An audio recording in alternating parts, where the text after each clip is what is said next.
Kahit kailan talaga, hindi pa ako binibigo ng hair treatment keratin na to sa aking buhok. Kung makikita nyo nga ay super lambot talaga ng buhok ko. Kung maalala nyo guys, ito nga pala yung Ionic Keratin Treatment. Lagi kong ginagamit tuwing ako nagbababad o nagtitreatment sa aking buhok. Lalo na pag alam pong dry na yung buhok ko at super tigas na. Kaya naman hindi pwede mawala sa akin to dahil ito lang talaga nagpapalambot sa buhok ko. Anyway guys, meron naman tayong bagong susubukan. Ito nga pala ang Keratin Revitalizing Moisture Protein Shampoo.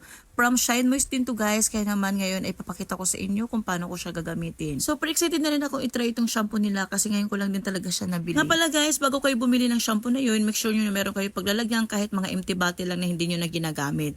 So ako sa akin kasi may nagbigay sa akin itong empty bottle na to or talagang bago talaga siya binigay and then meron akong sticker dito na susulatan ko na kung ano yung nakalagay doon sa bottle na yon. So ayan, nabili ko lang din yan dito sa ating shop. Anyway guys, ayan, yung laman pala nitong shampoo natin ay meron siyang 1,000 ml kaya naman isasalin ko nga siya para hindi naman talaga siya masayang. So anyway, ayan, isasalin ko na siya dito para magamit ko siya at mabilis talaga siya magamit. Kasi guys, pag dito lang sa tube, madami ako nalalagay, sayang din naman, diba? Ito nga pala, before ko sa buhok ko, kung makikita nyo, dry talaga at buhagag na yung buhok ko. Alam nyo ba, naiinis din talaga ako sa buhok ko kasi pag hindi ako nagsashampoo at hindi ako yung sa mga shampoo na ginagamit ko, talaga dry talaga ang buhok ko. Bukod doon, talaga naman nagmamantika pa yung buhok ko at super oily na talaga. At minsan nga, meron pa akong mga balakubak na kukuha ko sa aking buhok. Kaya naman talaga pumipili ako ng mga product na ginagamit ko.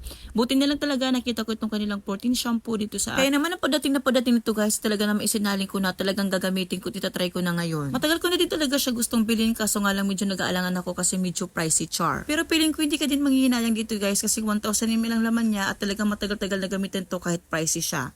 So ayun na nga guys, maliligo na tayo at gagamitin na natin itong shampoo para matry naman natin kung talaga namang maganda siya or kung mabango ba itong shampoo na gagamitin natin ngayon. Sa totoo lang talaga, nagustuhan ko yung amoy niya, ang bango niya at unang-una talaga yung buhok ko kasi pag may ginagamit akong shampoo na hindi na talaga ako yung una pa lang na paggamit ko, matigas na yung buhok ko sa shampoo pa lang, ano pa kaya pag natuyo yan. So dito guys, napansin ko talaga yung buhok ko, tingnan nyo, nahahawi ko pa nga siya, tingnan nyo yung buhok ko kahit sinashampoo ko lang.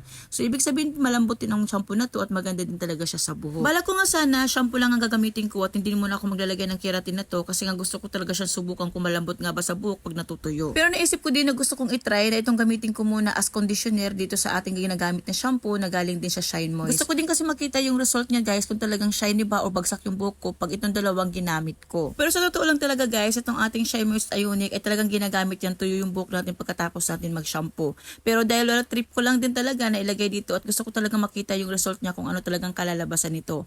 Anyway, yung ating Ionic Keratin guys, binababad pala yun ng 20 to 30 minutes. Dito binabad ko lang siya ng 10 minutes kasi nga basa na rin naman ang buhok ko. At pagkatapos kong maligo guys, ayan, papatuyuin ko lang yung buhok ko gamit ang electric pan at hindi ako gagamit ng plancha or kahit na nga hair dryer. Kasi mas gusto ko talaga makita yung effect nito na hindi ko ginagamitan na kahit na ano. So papatuyuin ko lang yung buhok ko gamit itong mga electric pan na maliliit kasi nga ayoko na tumuwad-tuwad dun sa electric pan dahil nahihilo ako, charot. Sa totoo lang, super excited na rin talaga ako sa buhok ko dahil nga nai-imagine ko na kung ano talagang kalalabasan sa buhok ko dahil super lambot ng buhok ko at ang ng pakiramdam ko. Nga pala guys, sa mga magtatanong kung mayroon pa ba yung ganyang Ionic Keratin na malaki, wala na po, sold out na po sila sa ganyang packaging nila. Ang mayroon sila ngayon yung mga sachet na lang na 50 grams po and then yung 98 pesos ang halaga. Pero guys, magagamit nyo din naman siya ng mga dalawang beses kung maiksi lang naman ang buhok nyo. Pero kung mahaba ang buhok nyo guys, isang buo magagamit nyo doon. Pero same pa rin guys, yung laman noon, ganun pa din yun sa malaki at maliit.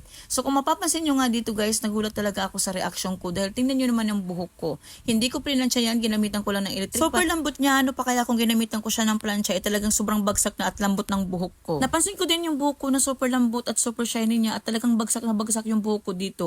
Anyway guys, nawala din yung oily ng buhok ko at talaga na napakabango niya guys. Maganda din palang gamitin to. Naisip ko nga paano kaya kung pinansya ko pa to, talagang super bagsak na yung buhok ko.